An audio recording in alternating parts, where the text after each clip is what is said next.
ଆଜି ଅପରାହ୍ନ 5 ଘଣ୍ଟା ସମୟରେ ଗାୟତ୍ରୀନଗର ମହିଳା କ୍ଲବ ଉପସଭାପତି ଏବଂ ବଳରାମ ଗୁରୁ ସମାଜସେବୀଙ୍କ ଆତ୍ମାର ସଦ୍ଗତି ନିମନ୍ତେ ଗାୟତ୍ରୀ ମହିଳା କ୍ଲବ ଓ ଗାୟତ୍ରୀ ଉନ୍ନୟନ ପରିଷଦ ତରଫରୁ ଏକ ନୀରବ ପ୍ରାର୍ଥନା କରାଯାଇଥିଲା। ଏହି ନୀରବ ପ୍ରାର୍ଥନା ସଭାରେ ସଭାପତି ନର୍ମଦା ଜେନା, ସମ୍ପାଦିକା ଗୋଲାପମଣି ସାହୁ ଓ ଆଇନ ପରାମର୍ଶଦାତ୍ରୀ ସୁଭାଷିନୀ ମହାଖୁଡ଼ ଓ ସମସ୍ତ ସଦସ୍ୟା ତଥା ଗାୟତ୍ରୀନଗର ଉନ୍ନୟନ ପରିଷଦର ସମସ୍ତ ସଭ୍ୟମାନେ ଉପସ୍ଥିତ ଥିଲେ।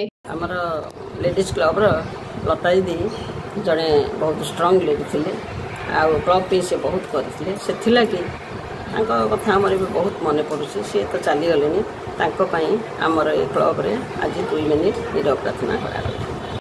ଆମ ଗାୟତ୍ରୀନଗରର ଜଣେ ମେରୁଦଣ୍ଡ ସ୍ନେହଲତା ରଥ ଆଉ ଜଣେ ସମାଜସେବୀ, ଜଣେ ଭଲ ସଂସ୍କାରୀ ଲୋକ, ସେ ହେଉଛନ୍ତି ବଳରାମ ଗୁରୁ।